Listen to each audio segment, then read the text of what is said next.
What's going on, my broskiis? My name is Toadskii, back again, here to bring you guys yet another One Piece Treasure Cruise video, and today, finally got enough time to go ahead and make a showcase video for Sugofest exclusive Kaido. Now, I did mention that, when I pulled him, I wanted to make a showcase video on him just to show you guys some of the crazy stuff that he is able to achieve, and I have a fair amount of clips to show you guys in this video, and dude, this is probably like one of the most fun showcases I've done so far. Just using this character is hilariously fun, and the thing is with the stuff that he is able to do, you can still do it with him as a friend captain. Yes, I know having double Kaido is really cool, but you can still accomplish a lot of things even with just a friend captain, because we'll talk about his abilities, right? So here we have Sugofest exclusive Kaido. A lot of people don't like his evolved artwork. Myself personally, I love it. I think it does look very, very good.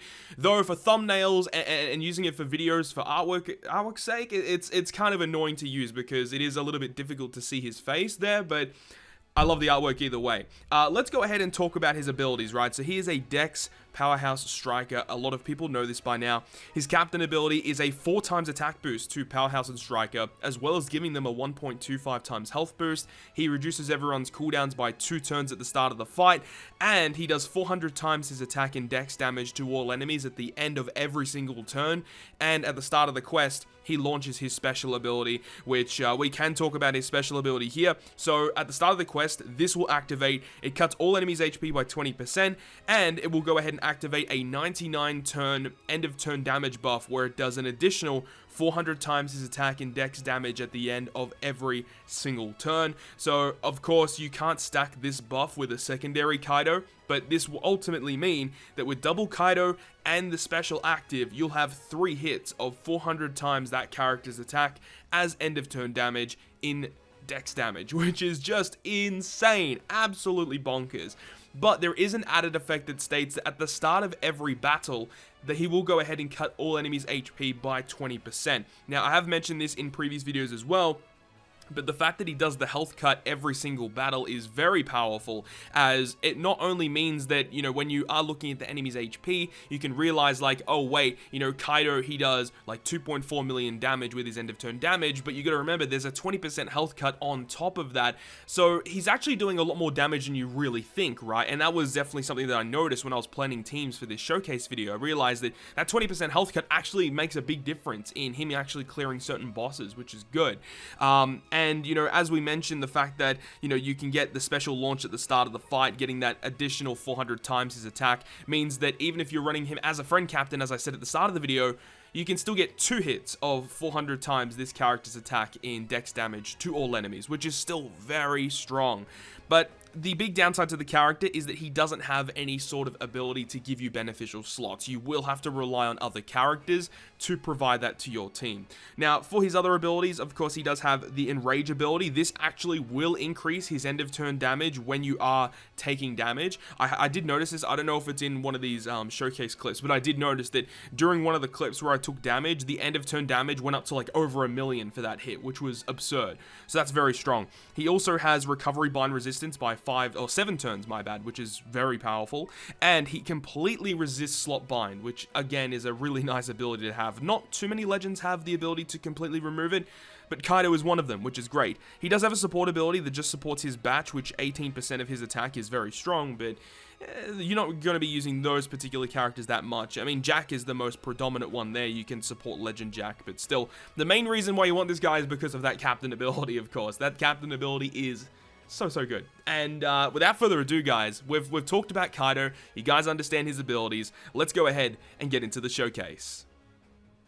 So getting into the swing of things, first piece of content we have is against Colosseum Kid. Now, it's actually kind of interesting and kind of ironic that we're up against Colosseum Kid, because Kaido is essentially a buffed version of Kid in the Colosseum. So, it is what it is. I still would suggest farming Colosseum Kid, just because he can be put on so many different teams and you get that amazing ability, really good for easy content, Fortnites, etc. You should still max Colosseum Kid, and, while he's out, you should definitely farm up the copies for, whenever 5 skill up comes back around.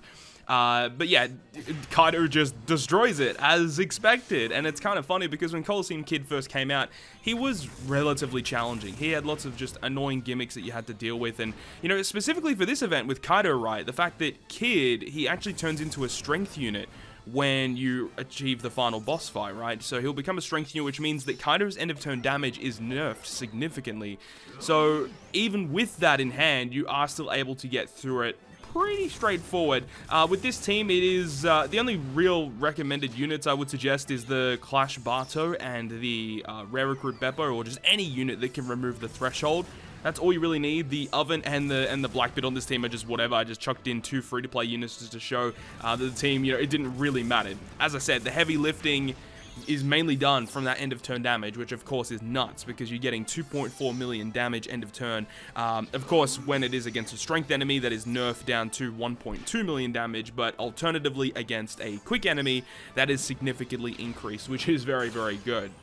And if you are trying to just rely on that end of turn damage to help you clear through bosses, then Kaido's special ability can be activated again and again throughout pieces of content to continuously reduce enemies' HP by 20%. Like, if you just need a little bit more damage, you can activate his special again, even if you have all of your buffs already active.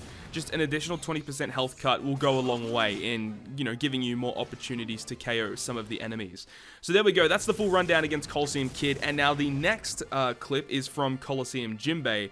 Obviously, because this Colosseum's out right now with some very, very good free-to-play units that you should be farming, I definitely wanted to show you guys Kaido against all of these Colosseums. So the next one we have is Jimbe, as I said. This, again, was another very, very tricky Colosseum on release. Now, I do have kind of like a cheat for this specific one because I do have Shirahoshi and Mancherry as a sub, which obviously is the most recommended unit for this entire Colosseum, completely dealing with any debuff that will be inflicted on stage 5. So yeah, look, that does help out a lot, I'm not gonna lie there, but of course Kaido just makes it even easier if you already have Shirahoshi Mancherry. Means you don't have to rely on like Sabo Coalla or any other type of unit that works with Shirahoshi Mancherry. Yeah, I already mentioned this in the how-to video as well. Shirahoshi Mancherry is one of the most useful units for Kaido because she's the only unit in the game that can remove that debuff of normal attacks only. Now, yes, it is only 10 turns that she can remove of it, but if there is any circumstance where you get inflicted with normal attacks only less than 10 turns, then you're Gucci, right? So, Shirahoshi Mancherry coming in clutch, of course. So against Colosseum Jimbe, that was one of the most annoying things with the fact that, you know, stage 4, you had to defeat both of those enemies, and every time you did defeat them, you get block orbs and such, and there's resilience involved and stuff like that. But of course, with the health cut that Kaido provides and his 3 hits of end of turn damage, that stage 4 fight was easy. You didn't have to do anything. Just the end of turn damage did all the damage towards Praline and Aladdin. And then here we go against Jimbe. We do have Snake Man for an orb boost. We've got the attack boost with Weevil. We got rid of the paralysis with Kaku. And then you're home free. It's pretty easy from that point onwards. So the next clip is going to be one that I already showed off on my channel before, which was going to be against Colosseum Hody Jones. I think I put it towards, did I put it towards the end or the start? I can't remember where I put that clip specifically in that video, but if you guys didn't see it, it's definitely something to see, right? Because of course, this Colosseum came out with the release of Kaido, so Kaido is the most ideal captain against this piece of content. But again, it's just awesome to see how this team actually works. So with this team here, we do have the ability of Kaido to just completely get rid of stage 3, and that was one of the most annoying things for a lot of other teams, is that if you don't kill stage 3 in one turn, then he cuts your health in half, right? Which means that it's going to be a little bit more difficult as you move forward, especially because when you do reach the final fight against Hody and you kill him, he does 20,000 damage to your team. It's like 20 to 25,000 damage or something. So you need to try and maintain your health, unless if you have some sort of damage reducing effect on your crew. Stage 4 is definitely where a lot of teams would semi-struggle with this Colosseum because it is quite overwhelming. All of the enemies do have a relatively decent amount of HP. I think it ranges between like 1.5 to 2 million HP or something like that. So the fact that you have the ability of Kaido to do 3 hits of 400 times his attack makes it very easy. Moving on to the boss fight against Hody Jones, of course, we have the ability of Colosseum Neko to not only give us a type boost, but a full board of matching orbs, and I did mention that specifically in my how-to video for Kaido, that the Colosseum Neko is one of the best free-to-play units you can farm for Legend Kaido. So if you do have him, whenever Neko comes back around and you haven't done him yet, make sure to do it because, of course, he's a really good unit for the team because he gives you those matching orbs and a type booster for his own team. It's like, he's like the perfect unit, of course. And that's one of the things that I've actually realized throughout this event period, is that a lot of the units that they've released along with Kaido are all Dex units, which I'm not a big fan of, honestly, because that's one of the big downsides of Kaido, is that the fact that his end of turn damage is type damage. It is dex damage, which means that against a strength enemy, it's going to be nerfed. So why would they release a bunch of dex units? I feel like what they should have done is released a few quick units, a few powerful free-to-play quick units that work really, really well with Kaido to kind of offset the fact that strength units kind of hinder him a little bit.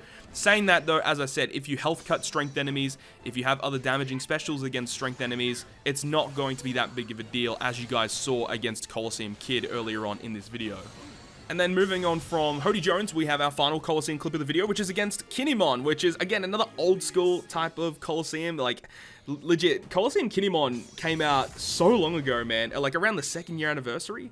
Maybe a bit before, maybe a bit after. But yeah, it's been out for a long time. So, look, if you haven't maxed Kinemon yet, you should still probably do it. His Neo variation is still better because it doesn't rely on being at a certain health threshold to get your matching orbs. But either way, Kinemon, very, very easy. He has actually 3 different variations for Stage 3. The old school Colosseums used to do that, where the mini-boss on Stage 3 used to, like, they used to be different, which was annoying. And this was definitely one of the most annoying ones because of the barriers. And that is another thing that nerfs Kaido a little bit, is any sort of defensive effect, such as barriers, means you have to break that barrier before you deal damage towards the enemy. However, you could still run some sort of combination, like with version 1 Law 6+, which would allow your special damage to bypass barriers. Now, if you did do that, it means you'd only get 1 hit of 400 times attack to the enemy, because it would only allow the special ability of the end of turn damage to bypass barriers, not the captain abilities to bypass barriers. So that's a little bit of information that you should probably know, if you're wondering that. But anyways, Kinemon is so easy. I just ran a bunch of health cutters and allowed the end of turn damage to kill him. Another unit that ends up being strength at the end on the boss fight. But again, as long as you're having some sort of damaging special or other health cutters, strength enemies aren't as difficult as you would think. But, you know, obviously in high difficulty events like Garp challenges, training forests, strength enemies might cause a problem in those type of events. But anyways, moving on now to Clash Zorro, which again is one of the most important characters you should farm if you don't have him yet. You should definitely do it. He just does so much. He does like damage. He does really good utility, removing Threshold and Rainbow Shield by 5 turns. He also has a color affinity booster for 2 separate classes. In terms of free to play, his captain ability isn't actually that bad, and he has a very usable support ability. Like, everything about Raid Zorro is just awesome. So if you haven't done him yet, you should go ahead and do it. And if you did pull Kaido recently, you can build this very, very easy team. Now, I do have Sanji and Judge as a sub here, but you could replace them with any other attack booster that you have. It's not really a big deal. And I do run the Zunisha ship for this team, and the thing is that the Zunisha ship is both a good and a bad thing, because once again, barriers cause problems. So the fact that he has a 2-hit good barrier, and specifically a good barrier, those are the ones that are worse with Zunisha, because Zunisha greatly increases the chances of you landing a perfect, or increases the scale of you hitting that perfect. So hitting goods or hitting greats is actually way more difficult under Zunisha. So you see here I actually kind of struggle, but even though I don't get many hits in against him, the end of turn damage is more than enough to help carry us through that, which is not a big deal. And the final clip in this video is against the Durfee training forest. I just wanted to run against a semi-difficult training forest. I mean, nowadays the Durfee one is considered easy content, but it's just hilarious to see a team with only 4 units just decimate content. It is hilarious. Honestly, you could actually probably take out the ambush Linlin on this team and then do an additional turn of stall on this specific stage against Diamante and Pika to enable your Hody Jones special to be ready again on the final boss fight, because you do need 2 different abilities to remove Bind and Despair. In this fight, you need one against a Sugar and Treble stage earlier on, and on the final stage against Doflamingo and Treble, your captain gets binded and despaired for 6 turns, I believe. So yeah, you do need to use Hody Jones special twice, so you technically could take out the ambush Linlin, but I had her here just to make it just a little bit easier, but definitely not a requirement. And it's crazy to think that you think that when this first training forest came out, you wouldn't think that you'd be able to clear it with you know, a crew of like 3 people. I don't know, mate. Could you do it? No, you couldn't do it with 2 people, because you do need some sort of ability to remove Bind and Despair. So you could do it with 3, but anyways, hopefully you guys enjoyed this video today. I had an absolute blast recording this with Legend Kaido, so hopefully you guys enjoyed it. And if you guys did, make sure you go ahead and leave a like. And if you want to stay up to date with all of the content that I post, including more One Piece Treasure Cruise content, make sure to hit the subscribe button down below. But on that, guys, I will see you guys within the next video.